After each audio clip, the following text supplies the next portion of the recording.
Hello guys, പുതിയൊരു വീഡിയോയിലേക്ക് സ്വാഗതം. അപ്പോൾ ഞാൻ നേരത്തെ ചെയ്ത ഒല ഹൈപ്പർ ചാർജിങ്ങിൻ്റെ വീഡിയോ കണ്ടിട്ടുണ്ട് എല്ലാവരും എന്ന് വിശ്വസിക്കുന്നു. ഇനി കാണാത്തവരാണെങ്കിൽ ഇവിടെ ഐ ബട്ടണിൽ ഞെക്കി കഴിഞ്ഞ് കഴിഞ്ഞാൽ നിങ്ങൾക്ക് ആ പഴയ വീഡിയോ കാണാം. അപ്പോൾ ഇന്ന് നമ്മൾ പറയാൻ പോകുന്നത് KSEBിയുടെ പോസ്റ്റ് ചാർജിങ്ങിനെ പറ്റിയാണ്. അപ്പോൾ പോസ്റ്റ് ഒരു സ്ഥലത്തേക്ക് പോകുമ്പോൾ നമ്മൾ ചിലപ്പോൾ ഈ ഹൈപ്പർ ചാർജിങ് ആകെ 2 പോയിൻ്റൊക്കെ ഉള്ളൂ ഈ തൃശ്ശൂർ ടു എറണാകുളത്തിൻ്റെ ഇടയിൽ. അപ്പോൾ എൻ്റെ വീട് വരുന്നത് ചാലക്കുടിയാണ്. അപ്പോൾ ചാലക്കുടിയിൽ നിന്ന് ഞാൻ ഡെയിലി കാക്കനാട് പോയി വരുന്ന ആളാണ്. അപ്പോൾ നമുക്ക് ഇപ്പോൾ എൻ്റെ ഒലയിലാണെങ്കിൽ അത്യാവശ്യം റേഞ്ച് കിട്ടും, ഒരു 100-120 ഈസി ആയിട്ട് കിട്ടും. ബട്ട് ഇൻ കേസ് നമ്മളുടെ ചാർജ് കുറഞ്ഞു പോയി അല്ലെങ്കിൽ എന്തെങ്കിലും കാരണവശാൽ പെട്ട് കഴിഞ്ഞാൽ നമുക്ക് ചാർജ് ചെയ്യാൻ പറ്റുന്ന ഒരു ലൊക്കേഷനാണ് KSEBിയുടെ പോസ്റ്റ് ചാർജിങ്. അപ്പോൾ പോസ്റ്റ് ചാർജിങ് എന്ന് പറയുമ്പോൾ ഇപ്പോൾ എൻ്റെ അവിടെ നിന്ന് ഓരോ 10 കിലോമീറ്ററിലും നമുക്ക് ഓരോ KSEBിയുടെ പോസ്റ്റ് ചാർജിങ് ഉണ്ട്. അപ്പോൾ ആ പോസ്റ്റ് ചാർജിങ് വഴി നമുക്ക് അത്യാവശ്യത്തിനുള്ള ഒരു ചാർജ് എടുത്തിട്ട് നമുക്ക് വീട്ടിലെത്താവുന്നതാണ്. അപ്പോൾ ഇത് ഹൈപ്പർ ചാർജ് പോലെ ഫാസ്റ്റ് ചാർജിങ് അല്ല, ബട്ട് സ്ലോ ചാർജിങ് ആണ്. അപ്പോൾ അത്യാവശ്യ ഘട്ടങ്ങളിൽ ഒരു സേവിയറായി എത്തുന്ന പോസ്റ്റ് ചാർജിങ്ങിനെ പറ്റിയുള്ള ഒരു വീഡിയോ ആണ്. അപ്പോൾ ബാക്കി നമുക്ക് വീഡിയോയിൽ കാണാം.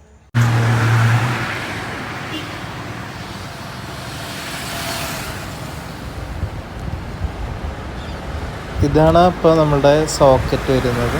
ഇങ്ങനെ ഒരു കവറിങ് ഉണ്ടായിരിക്കും. ഈ കാണുന്ന കോഡ് സ്കാൻ ചെയ്താണ് ഈ ചാർജിങ് സ്റ്റാർട്ട് ചെയ്യുന്നത്.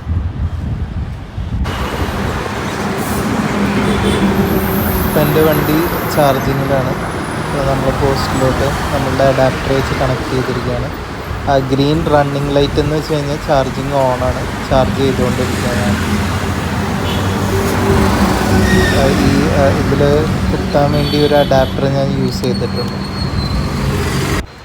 ഇത്തരത്തിലുള്ള KSEB പോസ്റ്റ് ചാർജിങ്ങിൽ 2 ആപ്സാണ് വരുന്നത്. അപ്പോൾ ഒന്ന് നമുക്ക് ചാർജ് മോഡ് എന്ന് പറഞ്ഞിട്ടുള്ളൊരു ആപ്പാണ്.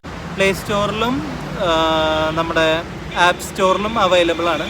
അപ്പോൾ നിങ്ങളുടെ ഏത് ഫോണായിക്കോട്ടെ അതിൽ നമുക്ക് ഇൻസ്റ്റാൾ ചെയ്ത് നമുക്ക് ചെയ്യാം. പിന്നെ സെക്കൻഡ് ആപ്പ് എന്ന് പറയുന്നത് KSEBിയുടെ നേരിട്ടുള്ള ആപ്പാണ്. അതിൻ്റെ പേര് KE മാപ്പ് എന്നാണ്. അപ്പോൾ KE മാപ്പും ചാർജ് മോഡുമാണ് 2 ആപ്പുകൾ ഇത്തരത്തിലുള്ള പോസ്റ്റിൽ നിന്ന് നമുക്ക് ചാർജ് ചെയ്യാനുള്ളത്. അതല്ലാതെ പലതരം ചാർജേഴ്സ് അവൈലബിൾ ആണ്. അതൊക്കെ പ്യുവർലി കാർസിന് വേണ്ടി മാത്രമാണ്. ഈ പോസ്റ്റിൽ നിന്നുള്ള ചാർജിങ്ങും പിന്നെ നോർമൽ സോക്കറ്റ് വെച്ചുള്ള ചാർജിങ്ങും മാത്രമേ നമുക്ക് സ്കൂട്ടേഴ്സിന് യൂസ് ചെയ്യാൻ പറ്റുള്ളൂ. അപ്പോൾ KE മാപ്പ് എന്ന് പറയുന്നത് ആപ്പ് നമ്മൾ എത്ര പൈസയാണ് നമുക്ക് വേണ്ടത് അത്തരത്തിൽ നമുക്ക് വാലറ്റിലോട്ട് ലോഡ് ചെയ്യാം. അപ്പോൾ നമുക്കൊരു 100 രൂപ വേണമെങ്കിൽ 100 രൂപ ലോഡ് ചെയ്തിട്ട് നമുക്ക് ഉപയോഗിച്ച് തുടങ്ങാം. അപ്പോൾ ആ പോസ്റ്റിൽ നമ്മൾ എത്ര ചാർജ് ഉപയോഗിക്കുന്നു അതിനനുസരിച്ച് ചാർജാണ് വരുന്നത്. അപ്പോൾ ഒരു യൂണിറ്റ് ഓഫ് കറണ്ടിന് KSEBിയിൽ ചാർജ് ചെയ്യുന്നത് ഏകദേശം ഒരു 9 റുപ്പീസാണ് ഇൻക്ലൂഡിങ് GST. എന്നാൽ ചാർജ് മോഡ് ആപ്പ് ആണെങ്കിൽ കുറച്ചുകൂടെ ഒരു കൺവീനിയൻ്റ് ആണ്. അതൊരു പ്രൈവറ്റ് സെക്ടർ ആണ്. അപ്പോൾ കുറച്ചുകൂടെ കൺവീനിയൻ്റ് ആണ്. അത് കുറച്ചുകൂടെ ഫാസ്റ്ററാണ്. ഇപ്പോൾ സ്കാനൊക്കെ ചെയ്യുമ്പോൾ ഈ പോസ്റ്റിൽ ഒരു സ്കാനിങ് കോഡ് വെച്ചിട്ടുണ്ടായിരിക്കും. അത് സ്കാൻ ചെയ്യാൻ KSEBിയുടെ നേരിട്ടുള്ള ആപ്പാണെങ്കിൽ കുറച്ച് ടഫാണ് സ്കാൻ ചെയ്തെടുക്കാനായിട്ട്. അപ്പോൾ നമ്മൾ മൾട്ടിപ്പിൾ ടൈംസ് നോക്കേണ്ടി വരും. എന്നാൽ ചാർജ് മോഡ് കുറച്ചുകൂടെ ഫാസ്റ്ററാണ്. പിന്നെ ചാർജ് മോഡിൽ വരുന്നത് ഇങ്ങനെ പൈസ കയറ്റല്ല, അവർക്ക് നിശ്ചിത പ്ലാൻസ് ഉണ്ട്. അപ്പോൾ KSEBിയുടെ ഒരു പ്ലാനാണ് നമുക്ക് ചെയ്യേണ്ടതെന്ന് വെച്ച് കഴിഞ്ഞാൽ അവർ ചാർജ് ചെയ്യുന്നത് ഒരു 199 ഒരു പ്ലാനാണ് ഉള്ളത്. അപ്പോൾ ആ 199 ചെയ്ത് കഴിഞ്ഞാൽ നമുക്ക് ഒരു 17.8 കിലോവാട്ട് യൂണിറ്റാണ് കിട്ടുന്നത്. 17.8 യൂണിറ്റാണ് കിട്ടുന്നത്. അപ്പോൾ അത് നമുക്ക് നമ്മളുടെ ചാർജിങ് പോസ്റ്റുകളിലെല്ലാം സ്കാൻ ചെയ്ത് ഉപയോഗിക്കാവുന്നതാണ്. പിന്നെ ഇതിൻ്റെ ഒരു ഡിസഡ്വാൻറ്റേജ് എന്ന് വെച്ച് കഴിഞ്ഞാൽ നമ്മൾ പോകുന്ന എല്ലാ പോസ്റ്റിലും എന്താ പറയുക ഇത് ചാർജ് ആയിക്കൊള്ളണമെന്നില്ല. ഇപ്പോൾ ഞാൻ കഴിഞ്ഞ 3-4 ദിവസമായിട്ട് നോക്കുന്നു, ഒരു വീഡിയോ ചെയ്യാൻ വേണ്ടിയിട്ട് ഞാൻ ഇങ്ങനെ നോക്കുന്നു. പക്ഷേ 2-3 സ്ഥലത്തൊക്കെ പോയപ്പോൾ അവിടെ ചാർജ് ചെയ്യാൻ പറ്റുന്നുണ്ടായിരുന്നില്ല. പിന്നെ ഞാൻ നോക്കിയപ്പോൾ ചില പോസ്റ്റുകളിൽ അവർ വെച്ചിരിക്കുന്ന ആ ഹോൾഡർ പഴയ ടൈപ്പ്, ആദ്യം ഇൻസ്റ്റാൾ ചെയ്തപ്പോൾ അത്തരത്തിലായിരുന്നു അവർ ചെയ്തുകൊണ്ടിരുന്നത്. അതിനൊരു ചിഹ്നുണ്ട്, ഒരു ലോവർ ചിഹ്ൻ. ആ ലോവർ ചിഹ്നുമ്മ തട്ടിയിട്ട് നമ്മളുടെ ചാർജർ കുത്താൻ പറ്റില്ലായിരുന്നു. അപ്പോൾ ഒരു അഡാപ്റ്റർ എപ്പോഴും നമ്മൾ കൂടെ കൊണ്ട് നടക്കുന്നത് നല്ലതാണ്. അപ്പോൾ ഇത്തരത്തിലുള്ള ചാർജേഴ്സിൽ നമുക്ക് കുത്താം. അത് ഞാൻ ഈ വീഡിയോയിൽ കാണിക്കുന്നതായിരിക്കും, സൈഡിൽ ഞാൻ കാണിക്കുന്നുണ്ട്. അപ്പോൾ പിന്നീട് വന്ന പുതിയതിൽ ആ ചിഹ്നം ഒഴിവാക്കി നോർമൽ ചാർജേഴ്സ് ആക്കി. അപ്പോൾ അത് ഒരു കാര്യം ശ്രദ്ധിക്കേണ്ടത്. പിന്നെ ചാർജ് മോഡിനാണെങ്കിൽ നമുക്കൊരു എന്താ പറയുക 24/7 കോൾ ഹെൽപ്പ് ലൈൻ ഉണ്ട്. അപ്പോൾ ഇൻ കേസ് നമ്മളുടെ ചാർജർ പോസ്റ്റ് വർക്ക് ചെയ്യുന്നില്ലെങ്കിൽ നമ്മൾ അവരുമായിട്ട് കോണ്ടാക്ട് ചെയ്യാനുള്ള ഓപ്ഷൻ ഉണ്ട്. അപ്പോൾ അവർക്ക് വേണമെങ്കിൽ അവരുടെ കോൾ സെൻറ്ററിൽ നിന്ന് തന്നെ നമുക്ക് ഇത് ആക്ടിവേറ്റ് ചെയ്ത് തരാൻ പറ്റും. ഇതിനെ റിലൈ ചെയ്യാൻ പറ്റുമെന്ന് വെച്ച് കഴിഞ്ഞാൽ 100% റിലൈ ചെയ്യാൻ പറ്റില്ല. അപ്പോൾ നമുക്കൊരു ഇപ്പോൾ 10 കിലോമീറ്റർ ഇടവിട്ട് ഇതുണ്ടെന്ന് പറയുമ്പോൾ നമുക്ക് 1-2 സ്ഥലത്ത് നോക്കാം. അപ്പോൾ നോക്കിക്കഴിഞ്ഞാൽ ഏതെങ്കിലും ഒരെണ്ണം വർക്കിംഗ് ആയിരിക്കും. അപ്പോൾ ഇത് സ്ലോ ചാർജിങ് ആണ്. നമ്മുടെ വീട്ടിൽ എങ്ങനെയാണോ നമ്മൾ ചാർജ് ചെയ്യുന്നത് അതേ സ്പീഡ് തന്നെയായിരിക്കും. അപ്പോൾ ഫാസ്റ്റ് ചാർജിങ് വരുന്നിടത്തോളം നമുക്ക് ഈ KCB ചാർജിങ് പോസ്റ്റ് നമുക്ക് ഒരു reliable source of charging points ആയിട്ട് കാണാം. ഓക്കെ, അപ്പോൾ ഞാൻ ഇപ്പോൾ ചാർജിങ്ങിനിട്ട് ഇവിടെ വന്നിരിക്കുകയാണ്. അപ്പോൾ ഞാൻ ആപ്പിലെ ഡേറ്റയും കാണിച്ചു തരാം, ചാർജിങ് എന്തായെന്നും കാണിച്ചു തരാം. അപ്പോൾ ഞാനൊരു ഇപ്പോൾ ഏകദേശം ഒരു 6 minutes ആയി ചാർജിങ്.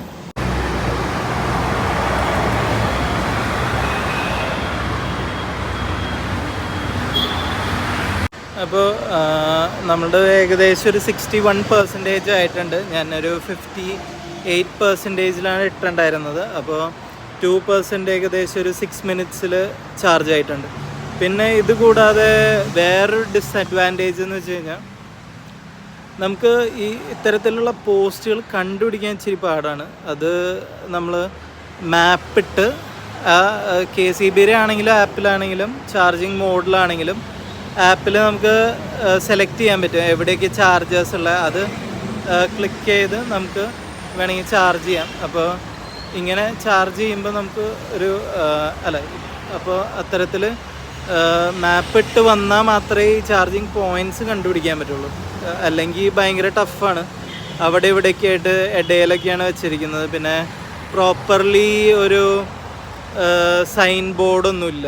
അപ്പോൾ അതുകൊണ്ട് ഇച്ചിരി ടഫാണ്. എന്നാലും വൺസ് നമ്മൾ ഒരു പ്രാവശ്യം ആ ചാർജിങ് പോയിൻറ്റ്സ് കണ്ടുപിടിച്ച് കഴിഞ്ഞാൽ പിന്നെ നമുക്ക് വരുമ്പോൾ ഇടയിൽ വെച്ച് ചാർജ് തീരുകയോ എന്തെങ്കിലും ചെയ്ത് കഴിഞ്ഞാൽ നമുക്ക് ഇത്തരത്തിലുള്ള ചാർജിങ് പോയിൻറ്റ്സിൽ ചാർജ് ചെയ്യാവുന്നതാണ്. അപ്പോൾ ഇത് നമ്മൾ വരുന്ന സമയത്ത് ഒരു ഗ്രീൻ സിഗ്നലായിരിക്കില്ല, ഇതൊരു ബ്ലൂ കളറിൽ ലൈറ്റ് ആയിരിക്കും. അത് കഴിഞ്ഞ് നമ്മൾ ഓണാക്കുമ്പോഴാണ് ഈ ഗ്രീൻ റണ്ണിങ് ലൈറ്റ് വരുന്നത്. അപ്പോൾ ഞാൻ നേരത്തെ പറഞ്ഞ പോലെ ഇതാണ് QR കോഡ്. അപ്പോൾ ഈ QR കോഡ് സ്കാൻ ചെയ്തിട്ടാണ് നമ്മൾ സ്റ്റാർട്ട് ചെയ്യുന്നത്. അപ്പോൾ ചാർജ് മോഡിൻ്റെ ഒരു ലേബൽ കാണാം, KCBയുടെ ലേബൽ കാണാം. പിന്നെ ഇവിടെ ഇൻസ്ട്രക്ഷൻസ് എഴുതി വെച്ചിട്ടുണ്ട്. ഈ മാപ്പ് ഇവരുടെ KCBയുടെ ആപ്പാണ്.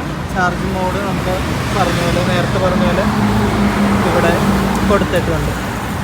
അപ്പോൾ ഞാൻ നേരത്തെ പറഞ്ഞത് ഇതേപോലെ ഒരു ക്യാപ്പ് ഉണ്ടായിരിക്കും. ഈ ക്യാപ്പിൻ്റെ ഇവിടെ കണ്ടോ, ഞാൻ അഡാപ്റ്റർ വെച്ചുകൊണ്ടാണ് എനിക്ക് കണക്ട് ചെയ്യാൻ പറ്റിയത്, അല്ലെങ്കിൽ കണക്ട് ചെയ്യാൻ പറ്റില്ല ഇവിടെ. അപ്പോൾ 2 ടൈപ്പ് ഉണ്ട്. അപ്പോൾ പുതിയ ടൈപ്പിൽ ഇങ്ങനെ ഒരു ചിഹ്നം വരുന്നില്ല ആണ് എനിക്ക് പറയാനുള്ളത്.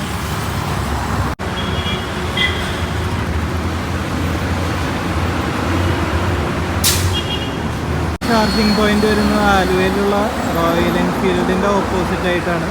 പില്ലർ നമ്പർ P106 അതിൻ്റെ അവിടെയാണ് ഈ ചാർജിങ് പോയിന്റ് വരുന്നത്. ഇനി ഇത്തരത്തിൽ നമ്മൾ വരുമ്പോൾ റെഡ് ലൈറ്റാണ് കത്തുന്നതെന്ന് വെച്ച് കഴിഞ്ഞാൽ ഈ പോയിൻറ്റിൻ്റെ ലെഫ്റ്റ് സൈഡിലായിട്ടൊരു എമർജൻസി സ്റ്റോപ്പ് ബട്ടൺ ഉണ്ടാവും, അത് റിലീസ് ചെയ്താൽ മതി. അപ്പോൾ ഇപ്പോൾ കാണുന്ന പോലെ ഒരു ബ്ലൂ ലൈറ്റ്. അപ്പോൾ ഇൻ കേസ് ഇനി അഥവാ ആ ബ്ലൂ ലൈറ്റ് വന്നില്ലെങ്കിൽ പിന്നിൽ ഇതേപോലൊരു സ്മോൾ ബോക്സ് ഉണ്ടായിരിക്കും. അപ്പോൾ അതിലെ സ്വിച്ച് ഓൺ ആണോ എന്നും കൂടെ ചെക്ക് ചെയ്യണം.